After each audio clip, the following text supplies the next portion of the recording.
It starts now. 3,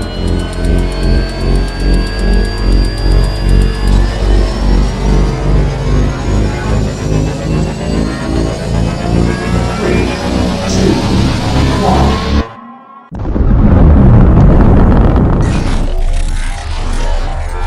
Is there anyone here that would like to communicate with us?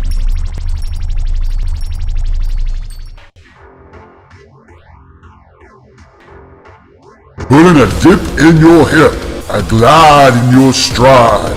Welcome to the mothership, the home of the travelers of the universe, with shows throughout the week. Everything you want, everything you could need. From the paranormal to the supernatural, from the spiritual to the unknown, from emotions to comedy. You can find us at Facebook, Twitch, YouTube, TikTok, Instagram, and so much more. This is R.I.F.T Nation Network, the RNN. And now, your featured show. Shall we begin?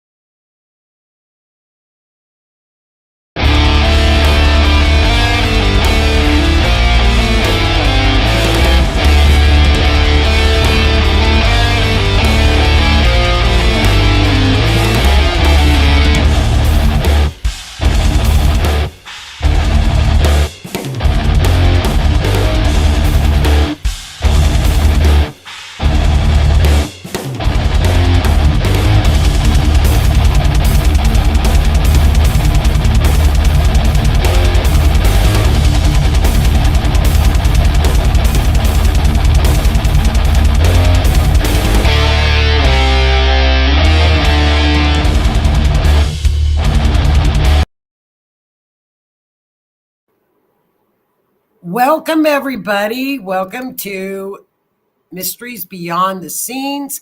I am streaming live tonight on Facebook, YouTube, Twitch. I think Twitch. And it's Monday, another Monday. Hi, Keith. How are you? Come on in, everybody. Welcome in. I have a great show for everybody tonight, you guys. And this show, I have been down this rabbit hole for about 2 weeks. Sub-zero degree weather, what else can you do? Go down an astrology rabbit hole, right? So also what is happening, coinciding with this particular case, is one of the accused is currently on trial. So not only do we have a story that gripped headlines back in 2019, but the trial to one of the accused is happening right now. So I'll give you a trial update after the show. But this story, and the more I look at the astrology with this story, I keep going down more and more and finding more things. And when we get into the story, you're going to find out why. You're going to find out why. There were a lot of players in this particular case. There are a lot of players, a lot of moving parts. I think I've got right now, as of today, there's about 50 timelines that I can do charts on. If I cannot, and maybe the help, like with Patricia and some of the other astrologers that work in the forensic astrology group with Kirsty and everybody, we've got to put everything that we've got into this to find Jennifer. And let's get into her story, because you're going to be as captivated with this story as I am. Hi, Miss Tammy. Hi, Miss Kim. Hi, Tammy. Hi, Kim. How is everybody tonight? Hi, Allison. And of course, Miss Lee, how are you? Lee, I saw your text today and I was at work. I was busy at work, so I'll get it after the show. I hope everybody's doing well. Are you guys in snow? Are we all out of cold weather and snow? We've got ice coming. So ice and rain this week. So at least we don't have, I woke up Sunday, it was -4. Now it's going to be 60 on Thursday. That's a little weird. But I'm not going to complain about 60. I am not going to complain about 60-degree weather. 38 in PA. Thanks, Tammy. Hit like and share. Please share. This is a good case. Now, we are on day 7 of the trial that I'm going to get into with you all. So it's not too late to get started to listen to this trial. The judge in this trial is phenomenal. If you are into true crime, you will really enjoy watching this judge. He's wonderful. So I would encourage you to either that, or at the end, Nancy Grace is doing like recaps at the end of the day. You could get onto her channel and find that out. Kimberly's still cold. Ice, no ice. 70 on Friday here. Beautiful. We'll take 70, won't we, guys? Let's get started on this case because you're going to love this. This is so interesting. This is, of course, it's very tragic, but for true crime, it almost reads like a novel. It's almost so unbelievable. It's like a novel. There's Miss Linda. How are you, Miss Linda? And of course, our leader in charge, Howie Hitman Odell. As always, thank you for being here and supporting our shows. Absolutely. R.I.F.T Nation Network, Monday through Sunday shows. Go get on the R.I.F.T Nation Network on Facebook page. Find out what shows are on there. And we have a private group, the Travelers of the R.I.F.T. Get inside information from that. And as always, thank everybody for being with us. We love you guys. We couldn't do it without you. I'm good. Hope you all are too. Welcome, everybody. Let's get started. Let's get started on this one. Okay, let me get the picture big for you guys because, I guess I did. Okay, this is the case of Jennifer Dulos. Let me give you a little back information on Jennifer. Jennifer came from an affluent family, very wealthy family, her maternal aunt was Liz Claiborne. So, of course, a very creative, wealthy family. She was a writer. She had a blog and she was a writer. She went to Brown University and she lived in a place called New Canaan, Connecticut, which is close. It's right north of New York City. So this is the elite, the beautiful, beautiful little town of New Canaan, Connecticut. This is what the average home looks like in New Canaan, Connecticut. Lovely homes. Okay, so Jennifer Dulos disappeared on May 24th, 2019. It was Memorial Day weekend. She was the mother of 5. She had 2 sets of twins and another little boy. She had a set of twin girls, a set of twin boys, and then another son. So on Friday, which was May 24th, she took the children to school in the morning. They had a half a day. And that was the last anybody has seen Jennifer alive. She was married to a gentleman named Fotis Dulos. He was a Greek man, and they got married in 2004. Subsequently, they divorced in 2017. Jennifer filed for divorce in 2017. Now, to get interesting, Fotis committed suicide in 2020. Now, currently, his ex-girlfriend, Michelle Troconis, is on trial in regard to Jennifer's disappearance. So I'll give you guys the trial update as we get more into the story. So see, as you can see, there are a lot of players. We have Jennifer, Fotis, who was her husband, Fotis's girlfriend, Michelle, who is currently on trial. We've got one more player that's going to come into this picture. This is the home that Jennifer lived at with her 5 children in New Canaan. Just gorgeous, absolutely gorgeous. This is the missing person report for Jennifer on the night that she disappeared on May 24th. And her missing persons case, she dropped the children off, and at 11:30 her nanny came in to get the children.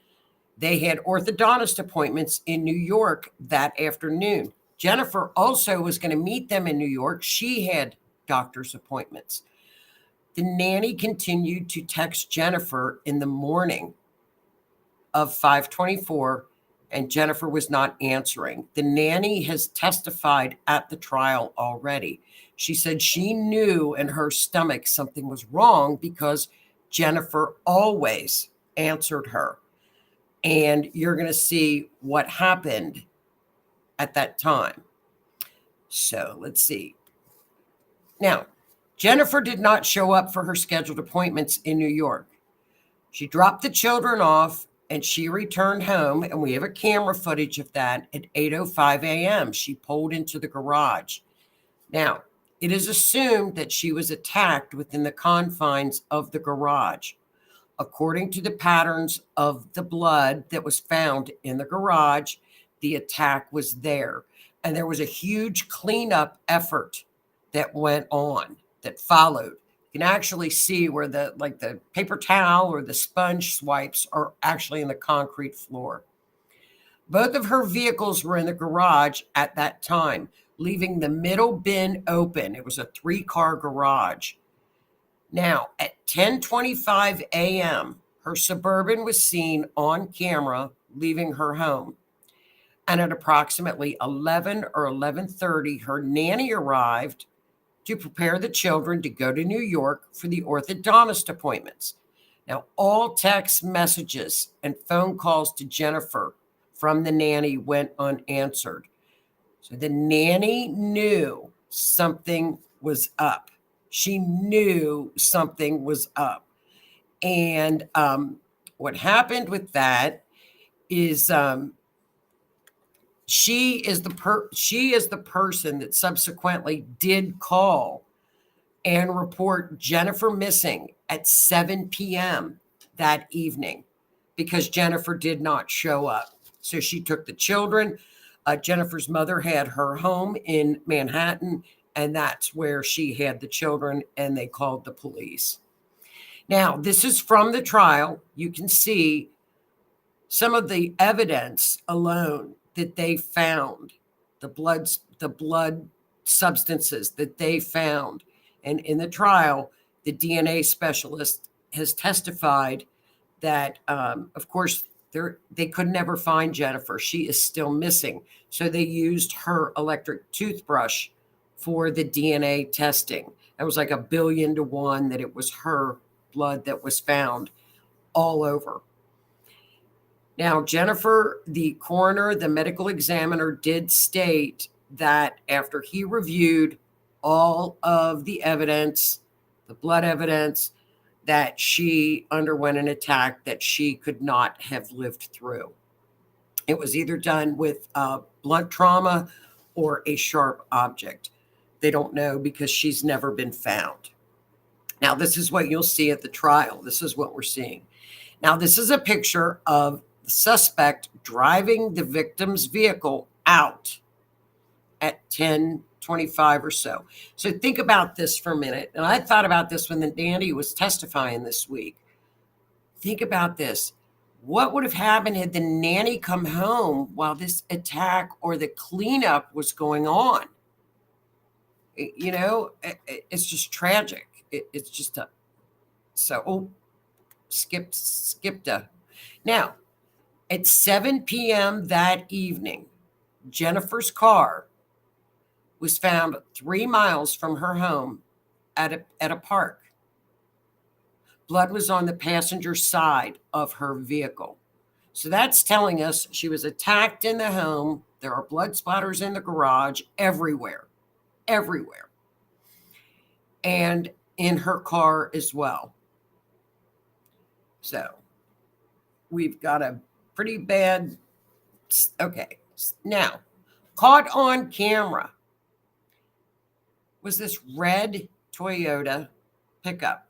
We are going to find out that Fotis, his project manager, drove a red Toyota pickup truck. So this red Toyota pickup truck comes in heavily in the evidence right now.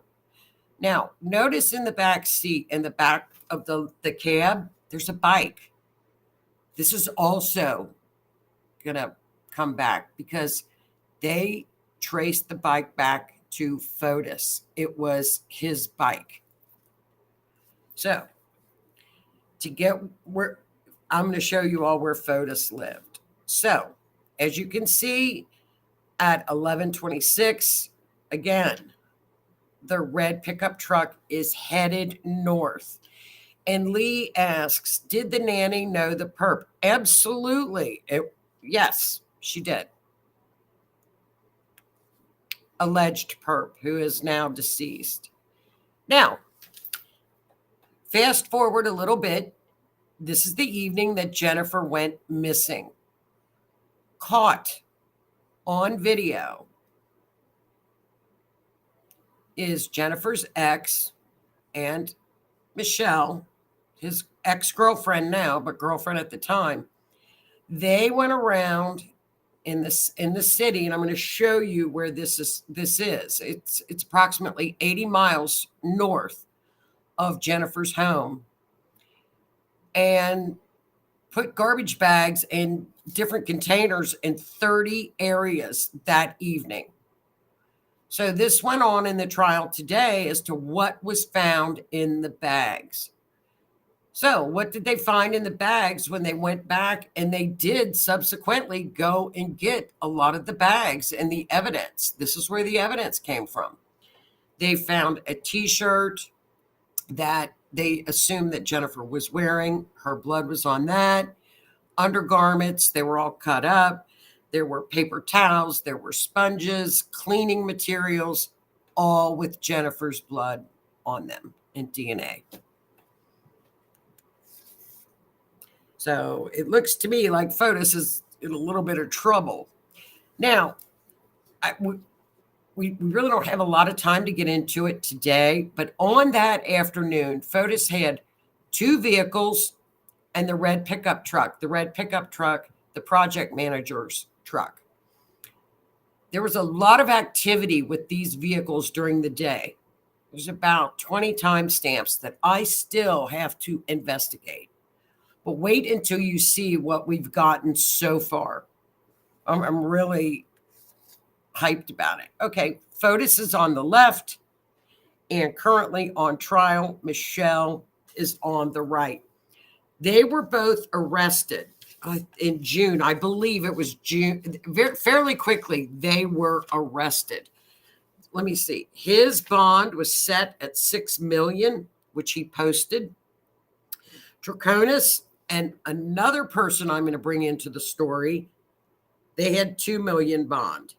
Okay, so they were arrested for conspiracy to commit a murder. Okay, so the plot thickens. Here we go. The plot thickens. Also arrested, Fotis's friend and attorney, Kent Malwini was arrested in connection with Jennifer's disappearance. We're going to talk about this angle, okay? This gentleman is on the witness list for Michelle Troconis' trial, and there's speculation that he is going to turn evidence against Michelle. We don't know that. It's alleged, but we're going to find out. Now, what is this guy, this Kent's connection? Kent started a club called the Windsor Gun and Rod Club. It's 25 acres, okay? Now remember, he is the attorney and friend of Jennifer's ex. On May the 5th in 2019, Kent showed an interest in rejoining the club. Couldn't get in because it was locked. It's on 25 acres of wooded area. But the guy he talked to said, well, we've got a ghost key. So all of a sudden, Kent has access to 25 acres, about 80 miles from Jennifer's home. On May 18th, 2 members came across what they described as a grave. They were hunting, 2 members of the club. They found 2 bags of lye and a blue tarp. On May 22nd, one of the gentlemen returned and the lye bags were gone. Now remember, Jennifer's attack happened on May 24th. In June 2019, they went back and the hole was completely gone. It was covered up. It was in pristine condition, like nothing had ever been there. So the police investigated. They found no remains. That was in August of 2019. We have phone pings from Kent's phone. On March 29th, he was there for 45 minutes in March. May 31st at 11:04 p.m., he was there. So interesting. So we've got this connection coming in. I'm telling you. Now, he was arrested for conspiracy to commit. I put red drum because we can't say the M word because of YouTube. In Jennifer's case, he is expected to testify. So we're going to wait for that testimony. Okay, now I'm going to give you guys a visual of where everybody is from. This is the site where they found the disturbed earth, the Rod and Gun Club. Okay. Now, if you'll notice, that's another picture. That is the Rod and Gun Club close up in that area. Now, we're 80 miles apart, okay? So down on the south end is where Jennifer lived, and up at the north end is where Fotis and Michelle lived. He had 2 homes. One home he utilized as a home with his office for his business. He was in the construction business. Another was another home. So there are 2 homes up there that are the size of Jennifer's home. These are $1 million homes. Now, later on, after Jennifer's disappearance, Jennifer's mother came in and sued Fotis for $2.5 million as a loan that he did not pay back. So that will kind of give you an idea of what we are kind of dealing with this. Like I said, this is like a movie. So that's why this trial is so interesting. Michelle has remained vigilant that she did not know what was in the bags when they were being delivered, because they cleaned houses. He was a contractor. She said he was always dumping stuff. Okay. There are a lot of cell phone records. There are a lot of timestamps. To find Jennifer with this astrology is going to take a lot of good luck and just that one chart that's going to show us, because wait until you see what just the 1025 chart shows us and where it takes us. It's just finding the correct chart. So we've got, let's see, we have the Rod and Gun Club, where she could be. They've searched reservoirs in the area. They have searched Canaan. They've searched everywhere that they could possibly think of. They've searched dumps. They have searched everywhere looking for Jennifer. Now, lye will dissolve a human. I hate to say that, but it will. There's nothing left. So we don't know. We just do not know. But the dog, I would assume, and we can ask Tammy, I would think that the dog would still be able to pick that up. Tammy, if you're still in here, can you answer that for us? If someone uses lye, will the canine? And as many of you know, Tammy is our search and rescue expert, because that's what she does. And she's also a private eye licensed, or she's a great private eye. Will that show up? Will the dogs pick it up? Will the horses pick it up? So let's take a look at one of the charts, okay? I did 2 charts that I'm going to show you tonight. Next week, I'm going to show you some more charts because I am just in this like crazy. I'm eating and sleeping this because I'm going to find the right timestamp to find her. I did the chart, as you can see, for when she returned at home. What is it showing us? Let's see. She's just pulling into the garage, right? So it's showing us a little, not a lot. So I thought, let's do the 1025. Now, what's very interesting on this chart is we've got, as you all know, from the forensic astrology, when we see a 22 degree, a planet is at a 22 degree, or what's the other number? 18 or 18. Those are malefic numbers that we automatically go, oh no, this is not a good sign. 22 and 18. 22 is usually kill or be killed. So it's not good. We see the perp is right there in front of her. Friends, acquaintances, know who it was. The 11th house. That's friends, social people. That's they know who this was. So they would have known, the victim would have known all of these actors. Let's take a look at the 1025 chart. This is the one. This is the chart that I about fell out of my chair on. I know you guys are so used to this sloppy writing, but I'll kind of give you the high points, and then we're going to look at the mapping, because the mapping is amazing. Okay, let's see, Miss Tammy. I would think so. As far as picking up odor on decomp, I will definitely get some light this week and do some experiments. No bodies, my backyard, if anybody was thinking that. Oh, no bodies in my backyard, if anybody was thinking that. Oh, with lye. I don't even know where you get lye at, like Lowe's. Do you use lye for soap?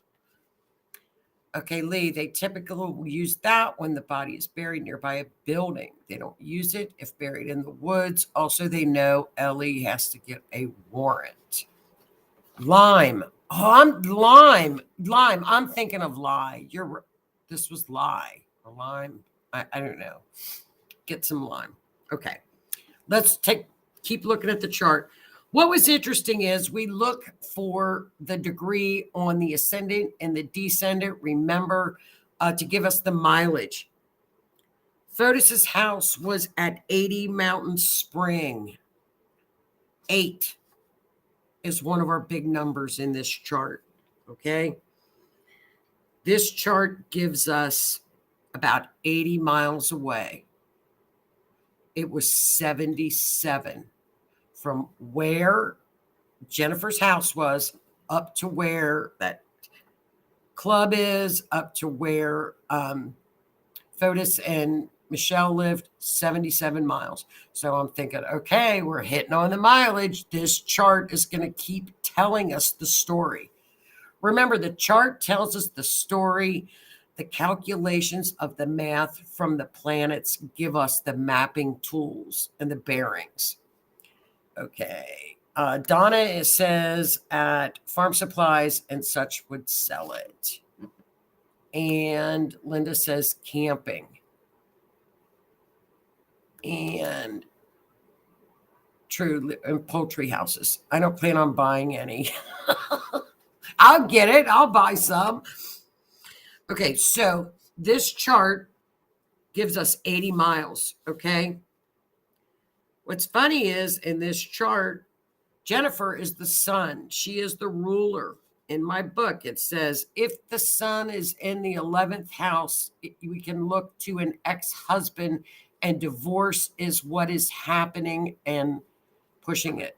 So already, when I look this up, this chart is hitting.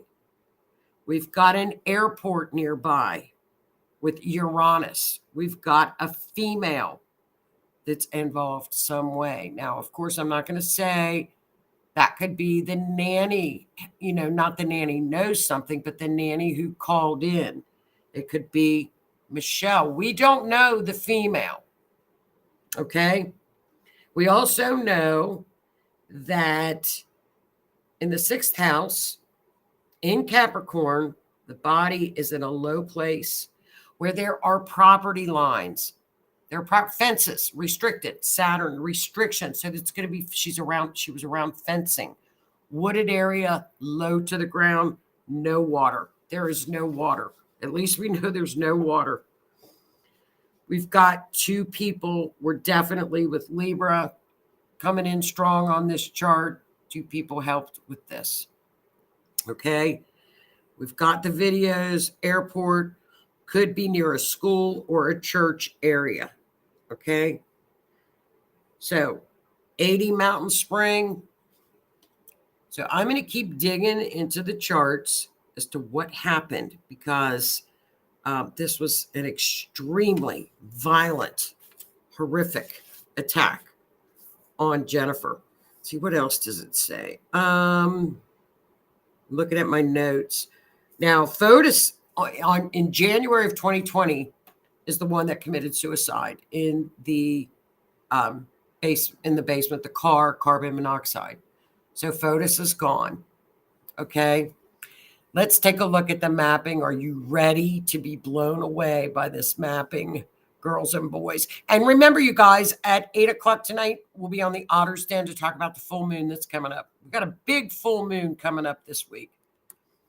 Here's the mapping. Okay, this is the map that I did using the timestamp, and in the middle is Jennifer's house. Yes. Okay, here's a great question from Miss Linda. The chart is saying 2 people helped with what happened to her beside the one who may have done it. We don't know. There are 2 dueling signs. One is Gemini and one is Libra. It shows us 2 people. That could be the perp and another person, or it can be an additional 2 people, depending on where they are aspecting the perp. The perp in this chart, the good chart, is Saturn.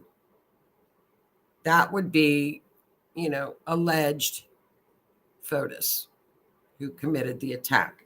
Did one person commit the attack? I believe so. Yes. Now, were there other people that helped hide? We don't know. It sure looks like it.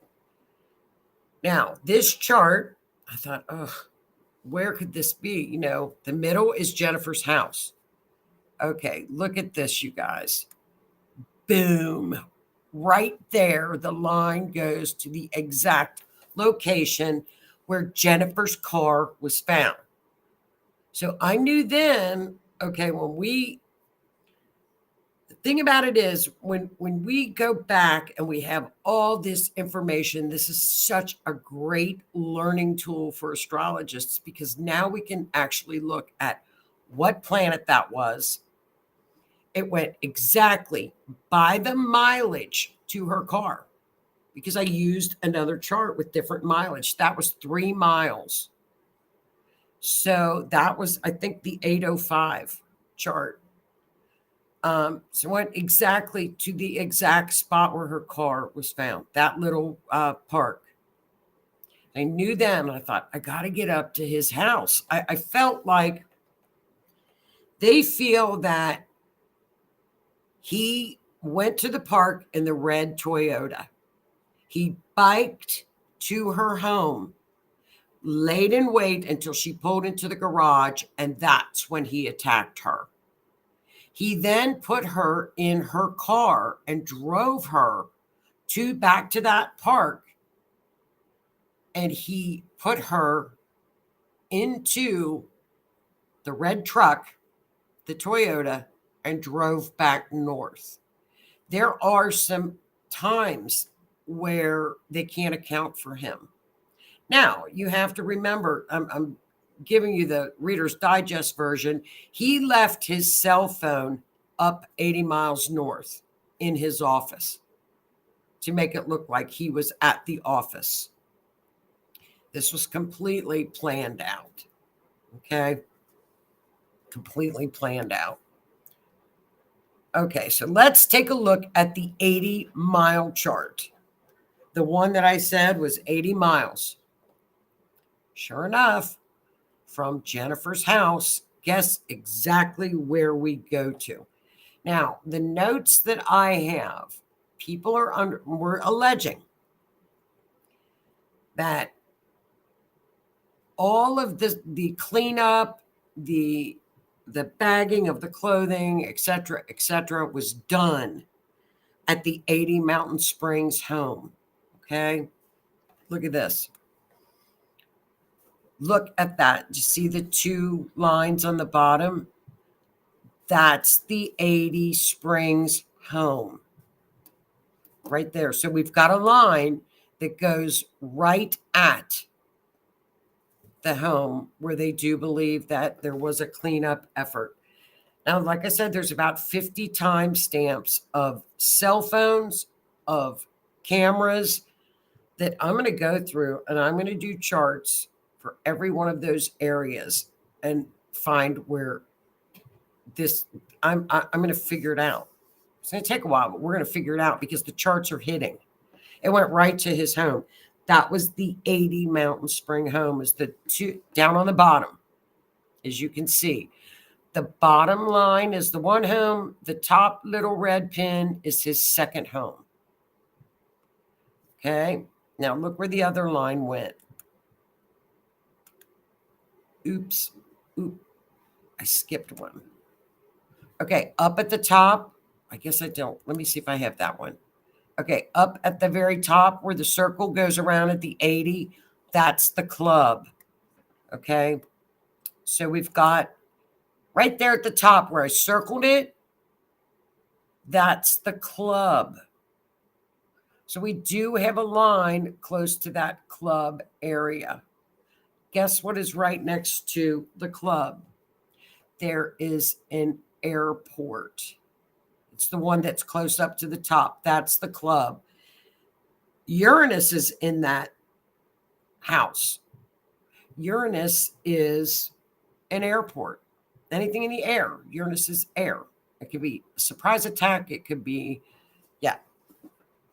So they have Linda. He may have had a burner phone. If they check, they have, I'll show you. They're in trial now. So there is so much evidence that's got, if you can see just over here, like burner phones. I've got phones. I've got closed circuit. They've got everything.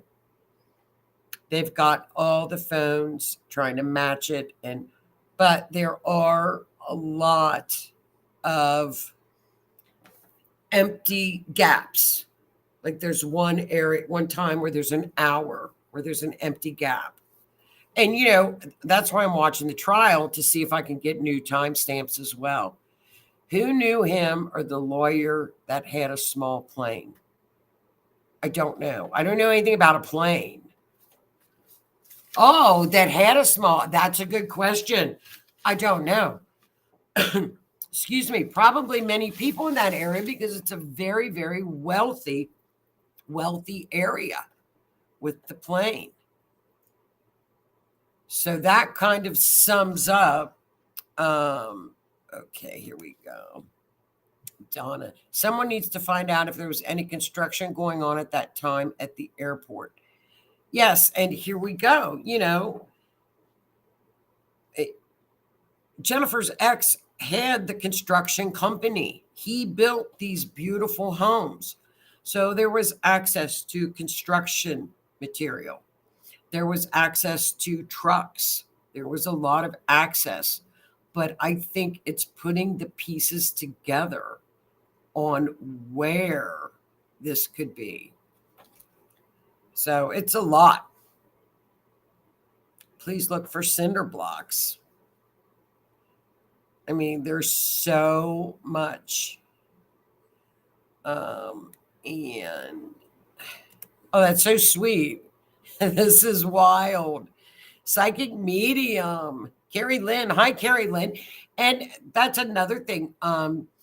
If any of you guys, and I know, like Lee, the cinder blocks, if anybody is clairvoyant that's watching this that picks up any clues whatsoever, shout them out. It's wonderful. It's wonderful because clues help. I believe in all that. Of course I do. 3208. That number came to mind. I've got and that could be an address, Lee. It could be a timestamp. So I will certainly look for that timestamp. But the numbers were phenomenal. Like I said, 8 is very important in this one because the 80 mile. And did he do anything at what time? That evening is when they disposed of all the clothing, etc. It was a very well planned out plot. Now, to make things a little bit more, let's add a little bit more to this story. The lawyer friend was in the midst of a bad divorce as well. His ex-wife went to the authorities and said, Fotis is trying to get me to go to dinner with him or to come over to his house. He wants me to get back with my ex-husband. And he was very persistent. Fotis was trying to get the attorney's wife to his house. And she felt that after finding out that Jennifer had disappeared, was she on, allegedly, this is all speculation, was she on a list as well? So there were a lot of red flags that went on. It's going to be very interesting. And of course, Michelle did not claim she did not know anything. And of course, the attorney did not. He said that he had fallen down the steps, got amnesia, and had forgotten the phone calls around that time frame as well. Now they are all out on bond. They are, I don't know when Kent's trial is, but Michelle's trial is going on now. It's a very interesting trial. Like I said, check it out if you've got some free time during the day. It's on true crime. It's interesting. It is absolutely a wonderful. It's a good true crime trial. Are there any remnants of tobacco farms in that area? I don't know, Linda. I don't. Tobacco farms are in Kentucky. I don't know if they're in Connecticut. I'm sure they are. That could be. I'll look. There's farms everywhere in this area. I think this is horse country too. I mean, look at the farm area. It's farmland. And there's the airport to the right. And it's not a small little airport. So that's what's going on. The trial update. Day 7, they have done the DNA. The nanny testified, and another point that the nanny testified to is the night before Jennifer disappeared, she put a roll of 12 paper towels away in the cabinet. When she went to pick up the children to go to the orthodontist appointment on that morning, she looked for the paper towels to clean up a little bit. There were 2 rolls left. So there were 10 rolls of paper towels that they used, or he used, or the perp used to clean up this area in the garage area. So that should tell you what they were dealing with. Another thing with the red Toyota. The red Toyota truck, Jennifer's ex tried to he had the seats removed. So the police got those seats as well. And there was Jennifer's blood on those seats. So there's quite a bit of evidence. It's very interesting. It's coming out in the trial. And I think with a little bit of luck and just to keep digging and watch the trial, hopefully a chart will help with to at least find where Jennifer could possibly be. Now, you know, Lee says Google 3208 tobacco farm in PA. And Linda, how do the clues people come up with get investigated? The clues that clairvoyants come up with or other clues? This is coming from the information that I've gotten is coming from all the warrants, the police investigation. I think the police did a phenomenal job. It's an amazing job on this investigation. The children apparently are living with grandma in New York. And so, like I said, grandma's got the children. Grandma has been attending the trial she did for one day. Yes, like from the forensic astrology and groups like this. I got this information. I go to police records. I stick only with police records with the 911 call. If it's a family that calls me, Linda, I get the last contact from the person that is missing, whether it's a text message, a phone call, whether they're on camera. We have a lot of camera information from this case, and we get more camera information. So that I use warrant. A warrant lists out the affidavit that comes with a warrant, lists out everything. It gives you the time, it gives you everything. So this, a person put, actually, it was on Jennifer's blog where a person had gone through all of the police information, and she lists where she got all of her timestamps. Because when you use the forensic astrology, if the timestamp is incorrect, we will not get the correct information. So that is Jennifer Dulos's case. It's very, very sad because, her children need to know. People need to know. Her mother needs to know. It's just very sad case that a young, beautiful mother was taken far too early. Another thing that came up with this case is Jennifer went to the police a number of times in the course of her divorce, that she was frightened. And once again, we're in a domestic violence where it wasn't taken too seriously. And this is what happened to her. So that is Jennifer Dulos's case. I hope you all enjoyed it. I know I went through it very quickly because there's so much with this case that I will continue to unfold and keep looking at the screenshots. So don't forget tonight, back on Rift Nation, right here with Keith on the Otter's Den. We're going to go over the astrology for the week, and it's a great full moon in Leo. Next week, I've got a great show planned. It's very interesting. As many of you know that are in true crime, we follow the Idaho 4 homicides where the kids from the college were brutally murdered. And that trial should be coming up too. But what happened in the course of that trial is a TikToker who was a psychic TikToker was sued by a college professor that was at the college where the kids attended. Can you sue a psychic?